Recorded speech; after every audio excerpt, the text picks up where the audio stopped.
on se satisfait plutôt de la nomination du technicien du ministère de l'Intérieur. Donc ça sera un tandem efficace pour vous, en tout cas, vous partez plutôt optimiste? On ne donne pas de blanc-seing à cette nomination. Ça va de soi. On n'est pas une organisation syndicale qui va donner sa confiance au prime abord. Nous, ce qu'on veut, c'est d'abord des éléments et des preuves. Évidemment qu'on a confiance dans le travail de M. Nunez parce qu'on l'a vu en œuvre en amont. Ce qu'on espère. Donc il vous rassure tout de même? Il rassure en amont, mais on attend quand même des éléments factuels, des actions, des prises en main de dossiers.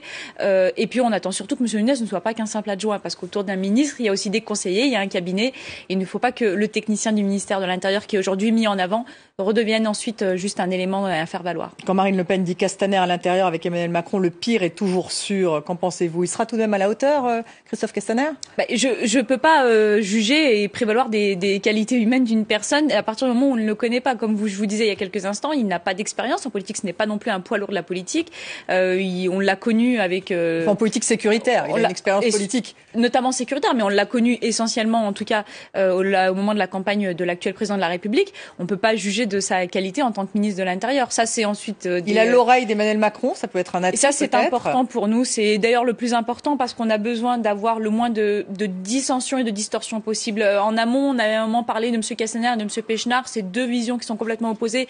Et là, clairement, on n'était pas d'accord. On savait que ça allait nous mener droit au mur. On est finalement satisfait de ce binôme parce que on sait aussi qu'il sera en contact direct avec le président de la République, qu'il est en bonne entente avec le chef du gouvernement et c'est ce qui importe aujourd'hui. Gérard Collomb, en quittant son poste, a décrit une situation sécuritaire alarmiste. Bon, un jeune a été tué au Lilas il y a quelques jours. Il y a des mineurs qui sont toujours en garde à vue. Qu'attendez-vous finalement de ce nouveau gouvernement? Qu'on passe enfin à l'action et qu'on prenne en main enfin les dossiers parce que ça fait plus d'un an qu'on est en attente, on n'a pas avancé, on n'a pas eu de grandes révolutions. On attend sur quel dossier? Alors il y a évidemment la sécurité, il y a la mise en œuvre de moyens matériels sur la voie publique, il y a l'augmentation des effectifs, il y a aussi pas grand-chose de la nomination de M. Castaner, c'est un choix politique, on ne peut pas le nier. On sait qu'il est très proche du président de la République, ce qui peut être une bonne chose, néanmoins un profane. On ne lui reproche pas, on a eu d'autres ministres de l'Intérieur qui ne connaissaient rien au métier.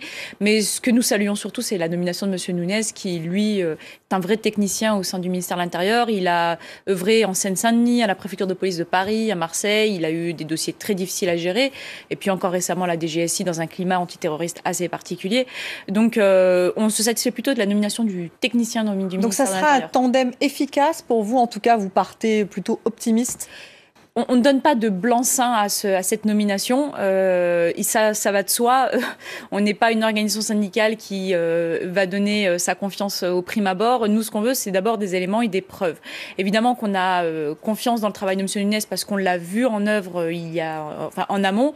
Ce qu'on espère. Donc il vous rassure tout de même? Il rassure en amont, mais on attend quand même des éléments factuels, des actions, des prises en main de dossiers. Et puis on attend surtout que M. Nunez ne soit pas qu'un simple adjoint parce qu'autour d'un ministre, il y a aussi des conseillers, il y a un cabinet. Il ne faut pas que le technicien du ministère de l'Intérieur, qui est aujourd'hui mis en avant, redevienne ensuite juste un élément à faire valoir. Quand Marine Le Pen dit Castaner à l'intérieur avec Emmanuel Macron, le pire est toujours sûr. Qu'en pensez-vous? Il sera tout de même à la hauteur, Christophe Castaner? Je ne peux pas juger et prévaloir des qualités humaines d'une personne à partir du moment où on ne le connaît pas. Comme je vous disais il y a quelques instants, il n'a pas d'expérience en politique. Ce n'est pas non plus un poids lourd de la politique. On l'a connu avec...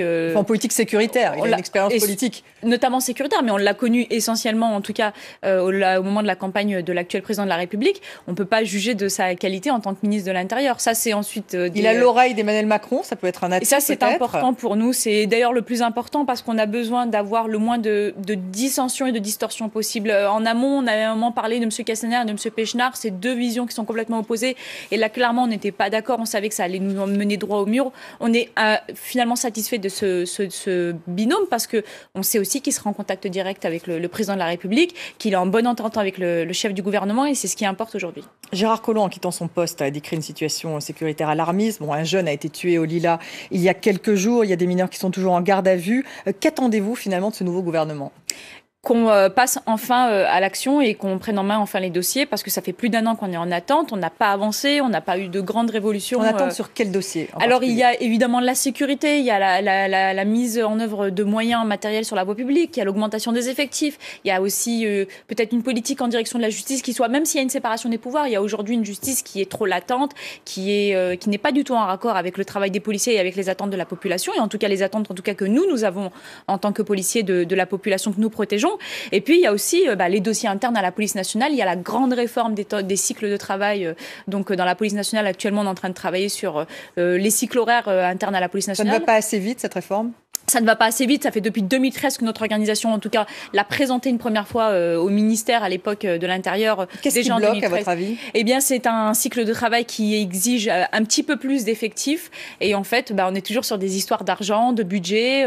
Et puis, ça prouve aussi qu'on a un manque d'effectifs criant, parce que même un cycle de travail qui pourrait vraiment améliorer les conditions de qualité de vie professionnelle des policiers, leurs résultats sur le terrain, ne peut pas être mis en œuvre. Pourquoi ? Parce qu'on n'a pas envie de débloquer des budgets pour augmenter pas de grand-chose, quelques effectifs supplémentaires. Vous attendez une augmentation des effectifs ? Évidemment, ça va de soi. Je pense que personne ne pourra nier qu'aujourd'hui, il n'y a pas assez de policiers en France. C'est ce qu'il faut pour justement que ce qui s'est passé au Lilas ne se passe plus ?